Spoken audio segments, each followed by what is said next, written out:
कुएं में जाना अपने जीवन को संकट में डालने के बराबर है। जो हो गया सो हो गया, धीरज रखिए और कम से कम अपनी जान को खतरे में मत डालिए। यदि दाऊ के प्राण संकट में है तो मेरे प्राणों का क्या मोह? मुझे कुएं के भीतर जाना ही पड़ेगा।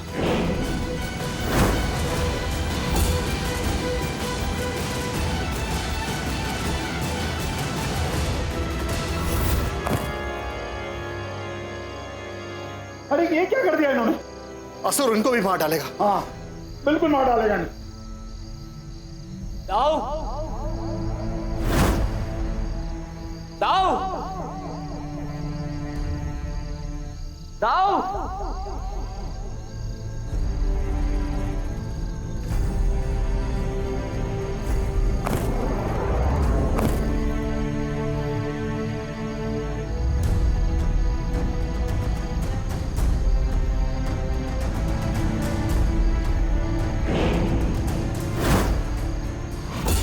आपके भाई मिले क्या अंदर? जिसका डर था वही हो गया। ये आपका सौभाग्य कि आप बच गए। अच्छा इसी में होगा कि आप घर चले जाओ। मैं डर कर भागने वालों में से नहीं हूं।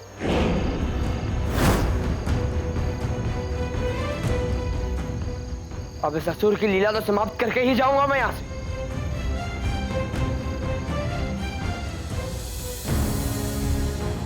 और आधी रात को जब तूफान आया और धरती हिली, तभी हम समझ गए थे कि कुछ अनर्थ होने वाला है।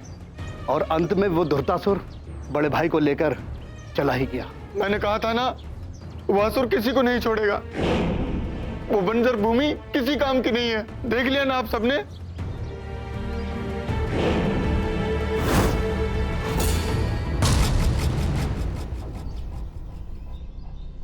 अब तो आपने खुद देख लिया। अब तो आप निर्णय कर दीजिए। जैसा मैंने कहा था कि मैं सही था। नहीं, नहीं, मुझे एक और दिन दीजिए। मैं सत्य का पता लगा के रहूंगा, किंतु इसके लिए मुझे कुछ लोग चाहिए। कौन आएगा मेरे साथ?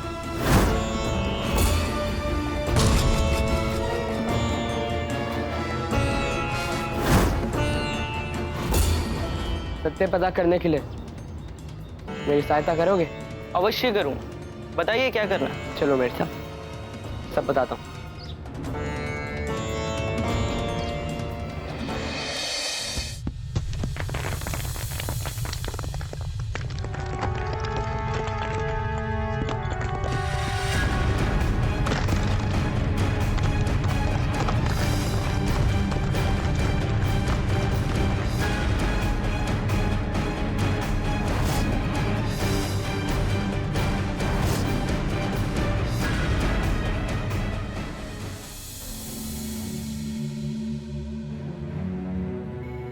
चलो सर बैठ।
उसके पैरों के निशान भी नहीं दिख रहे यहाँ पे।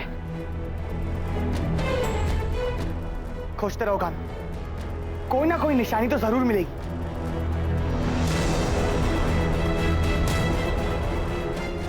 कान्हा, ये देखो, उसके खून के निशान है ये, और उसके खून के निशान इसी तरफ जा रहे हैं कान्हा। चलो।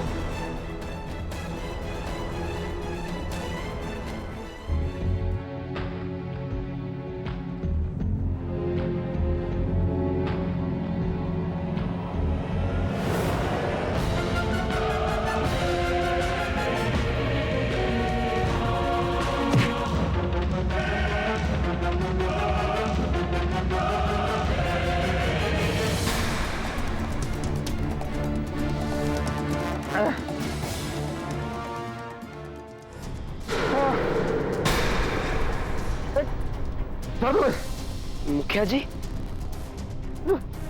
ये सब आपका किया जा रहा है?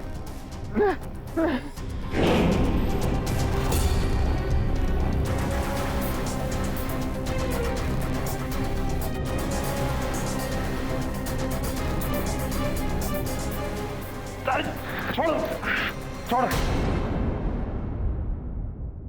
हे भगवान, उनकी रक्षा करना, उनकी रक्षा करना। अरे मुखिया जी,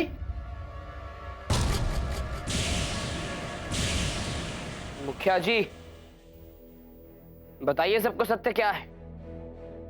बताते हो क्या? पहुंचाओ यमलोक। बताता हूं। मैंने सोहन से मिलकर योजना बनाई कि मदन की अच्छी भूमि को हम ले लें और बाद में हम दोनों मिलकर उसकी जमीन को भी खरीद लें। धिक्कार मुझे तुम पर, जो तुमने मेरे साथ ऐसा किया। पर वो तूफान और धरती का हिलना, ये सब आपने कैसे किया था? जाने दो, क्या करोगी जान के? क्यों जाने दे? पूरी बात खुलकर बताओ। छोटी सी सिद्धि है जो मैंने एक ऋषि से सीखी थी। अच्छा, तो इसीलिए तुमने हमें खेत से भगाया था? आप सब लोग घर जाकर विश्राम कीजिए। कहीं ऐसा ना हो हम लोगों के कारण सारी योजनाएं धरी की धरी रह जाएं। कान्हा को कुएं में किसी भी दानव के ना होने का भास हो चुका था, और इसीलिए कान्हा ने एक योजना बनाई। श्री कृष्ण ने तुमसे कहा कि तुम उनके वस्त्र पहनकर वहां बैठ जाओ। हाँ हाँ, उन्होंने मुझसे कहा था कि जब धृतराष्ट्र आएगा तब वो तुम्हें समझकर मुझे उठा ले जाएगा। मैं देवकी नंदन कृष्ण ये निर्णय सुनाता हूं कि मदन का बंटवारा बिल्कुल सही था, किंतु उसे दुखी करने और उसके विरुद्ध षड्यंत्र रचने के तौर पर सोहन की आधी भूमि भी मदन को दी जाती है और मुखिया को उसके पद से हटाया जाता है और गांव वाले नए मुखिया को चुनने में स्वतंत्र हैं।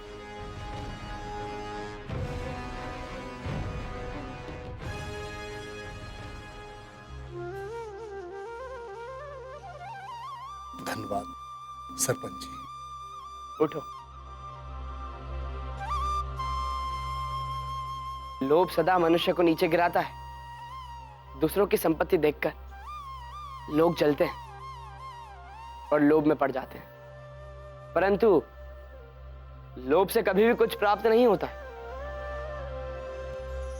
सबसे बड़ा धन होता है संतोष। यदि ये मिल जाए तो सारे धन छोटे छोटे लगते हैं।